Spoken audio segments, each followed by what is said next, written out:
Todos los seres humanos en algún momento de nuestra vida nos proyectamos, planeamos, nos proponemos ejecutar siempre cosas que nosotros consideramos que son importantes para nosotros. Planeamos una boda, planeamos la construcción de una casa, planeamos el nuevo trabajo que deseamos, planeamos, yo creo que la inmensa mayoría de cosas que nosotros hacemos en nuestra vida, por lo menos si no son planeadas, son pensadas. ¿Cómo nos gustaría que fueran? ¿Cómo nos gustaría que resultaran? Cuando uno se imagina una casa nueva, construida por uno mismo, uno piensa cuántas habitaciones quiere que tengan, cómo quiere que sea la sala, cómo quiere que sea la cocina, y ve uno allí el lote grande y se imagina que iba a quedar esto, que iba a quedar aquello, aquí iba a quedar esto otro. O cuando empezamos un proyecto laboral, o cuando empezamos un emprendimiento, una microempresa, ¿cómo la planeamos? ¿Cómo la pensamos para poderla ejecutar? Pero también es verdad que muchas de esas cosas que nosotros planeamos, lastimosamente se frustran en el camino. No todos los emprendimientos resultan y hay gente que pierde su dinero en un emprendimiento, en una microempresa. No siempre se da la casa como se pensó, porque de pronto la casa que nosotros pensamos es mucho más grande que nuestro presupuesto. No siempre se dan las cosas en el matrimonio como nosotros nos lo imaginamos que fuera en el día de la boda.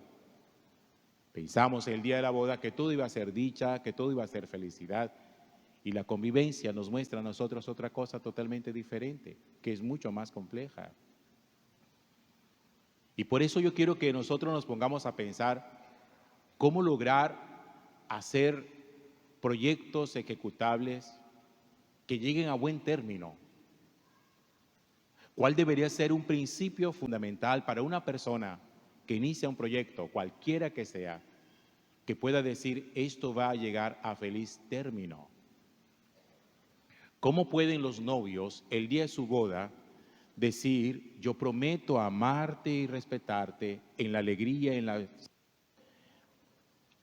alegría y en el dolor, en la salud y en la enfermedad, y en la abundancia y la escasez, todos los días de mi vida hasta que la muerte nos separe?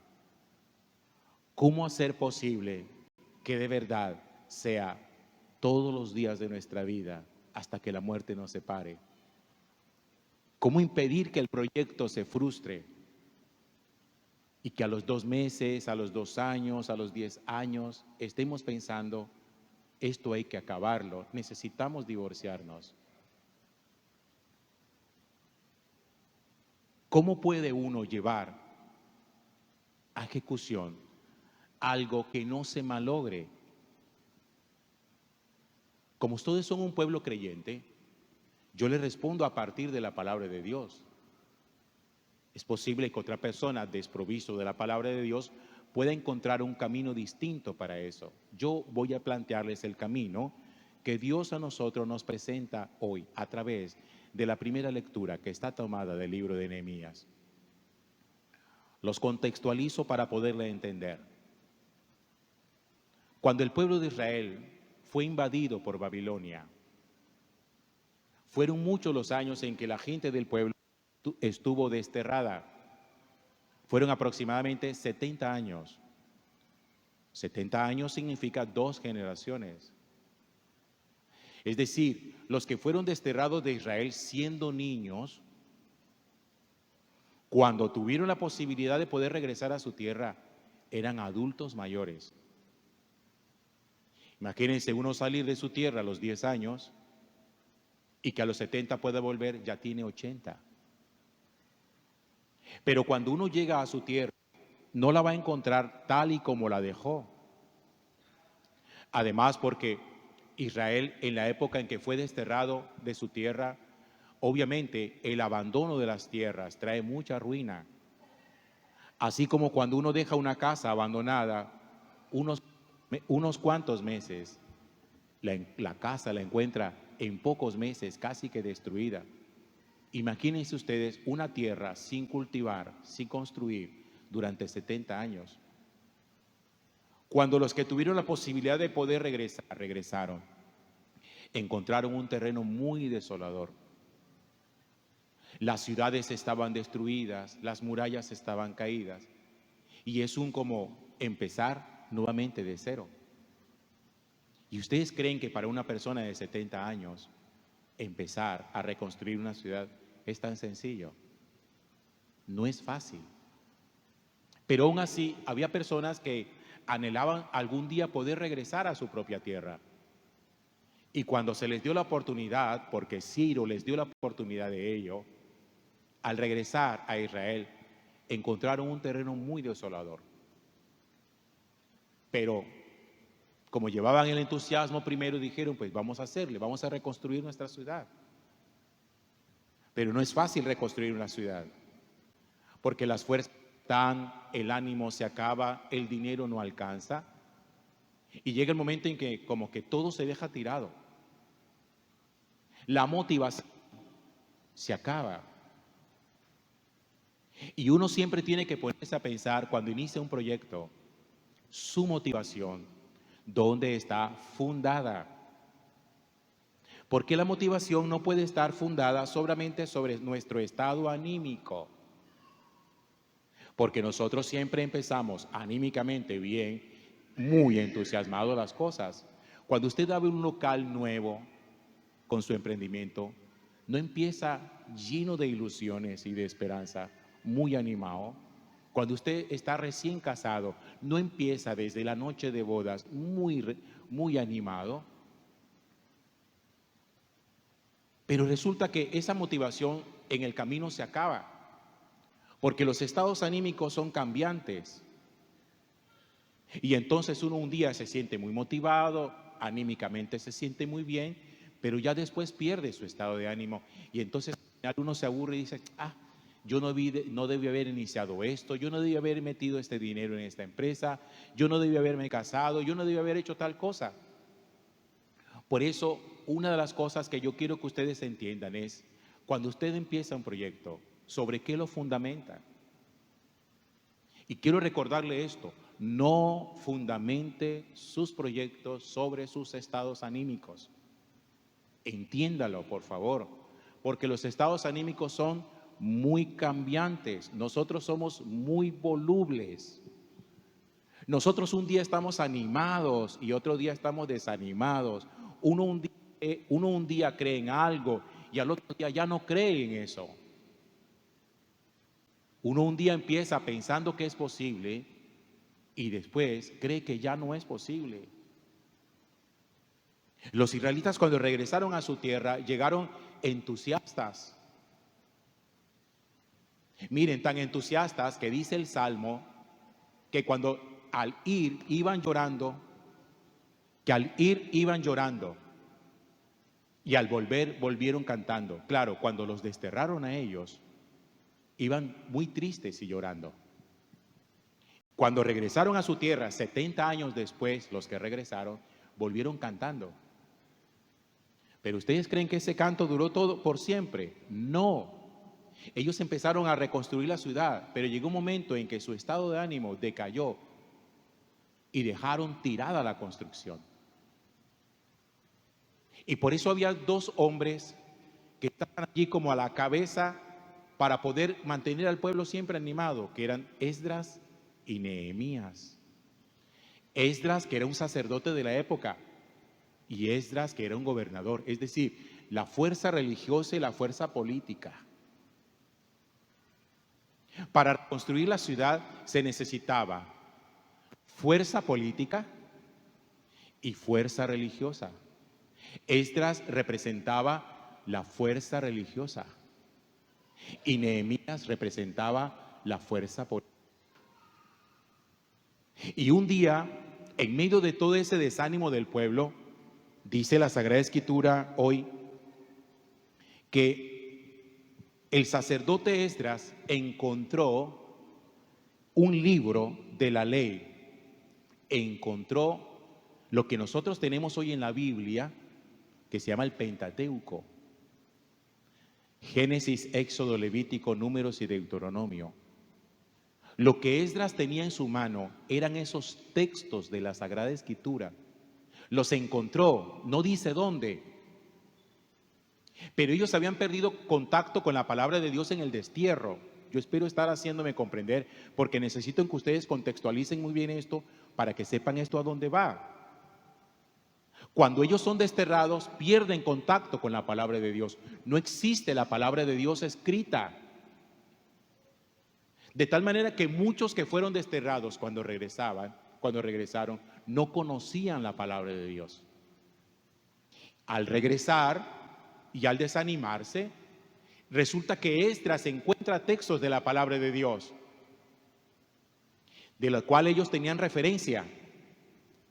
Y entonces dice la Sagrada Escritura que trajo el libro de la ley ante la comunidad, hombres, mujeres y cuantos tenían uso de razón. Estaba incluyendo a los niños de 7 años en adelante. Leyó el libro en la plaza que está delante de la puerta, desde la mañana hasta el mediodía. Todo el pueblo escuchaba con atención la lectura del libro de la ley. El escriba Esdras se puso en pie sobre una tribuna, abrió el libro en presencia del pueblo. La multitud podía verlo. Al abrirlo, el pueblo se puso de pie. Esdras bendijo al Señor y el pueblo respondió con las manos levantadas, diciendo: amén, amén. Luego se inclinaron y adoraron al Señor rostro en tierra. Cuando ellos redescubren la palabra de Dios, redescubren su motivación. Si se nos acabó el entusiasmo, si se nos acabó el ánimo, no olvidemos quiénes somos. Somos el pueblo elegido de Dios. Y si ya no tenemos razones para seguir levantando la ciudad y seguir reconstruyéndola, Dios ha venido con su palabra a decirnos a nosotros: ánimo, que yo estoy con ustedes. Por eso yo les hacía a ustedes ahorita la pregunta: cuando ustedes inician un proyecto, ¿sobre qué lo fundamentan? Sobre su estado de ánimo,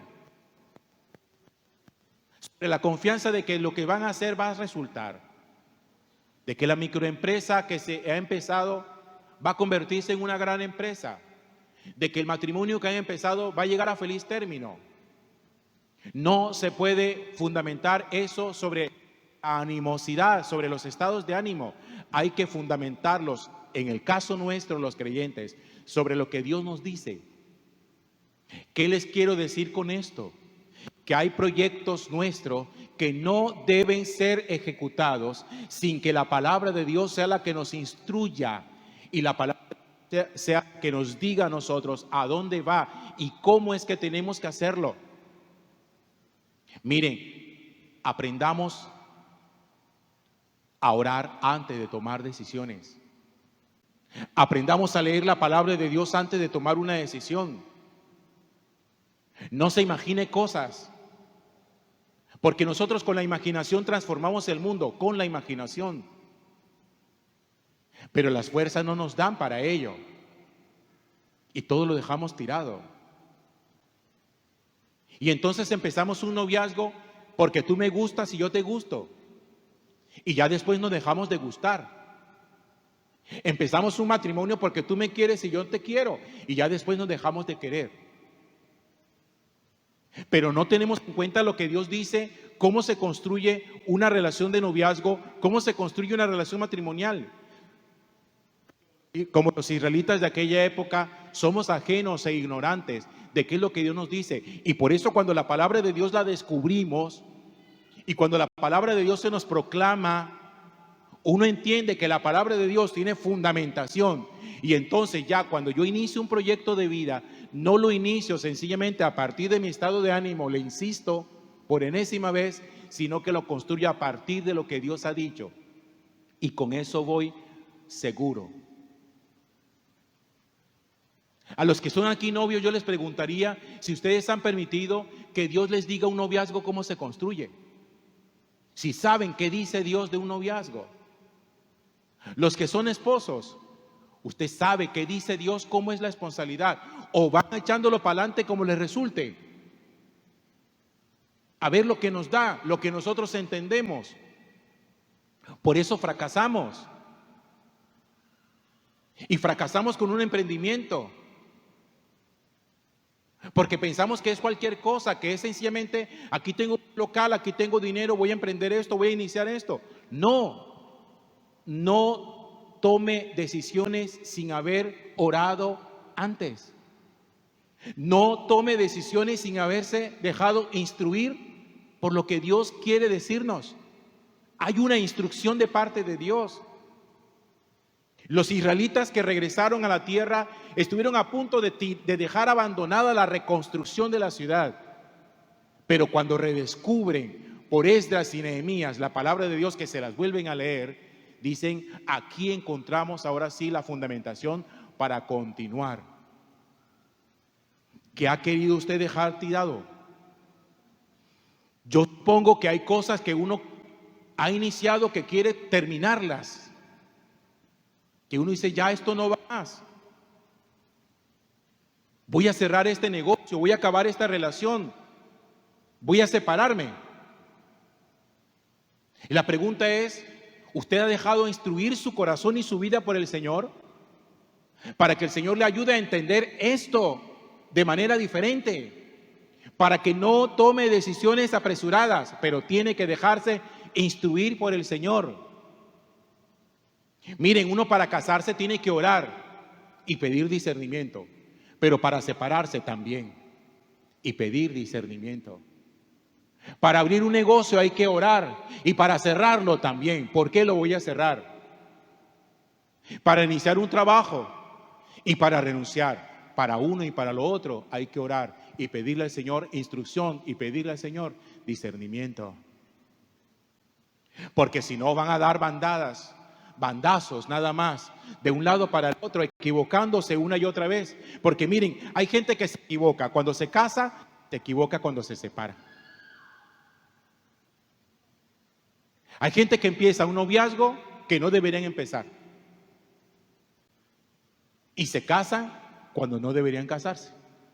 Equivocación tras equivocación. Error tras error.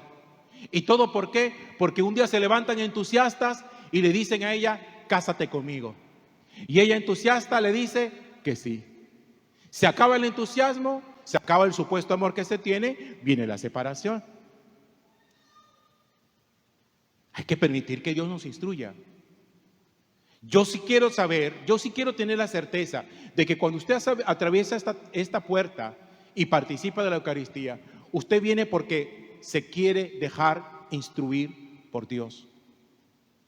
Que Dios le permita tener claridad, discernimiento sobre las situaciones para saber sopesarlas, para no equivocarnos tanto, para ser menos erráticos. Pero oren antes de hacer cualquier cosa. No oren para pedir, oren para discernir. Oren para suplicar a Dios sabiduría. Esa sabiduría que nos hace a nosotros comprender cada día qué es lo mejor que hay que hacer, qué es lo correcto. Permitamos entonces que Dios le dé forma a todas nuestras decisiones. Gloria al Padre y al Hijo y al Espíritu Santo. Como era en un principio, ahora y siempre,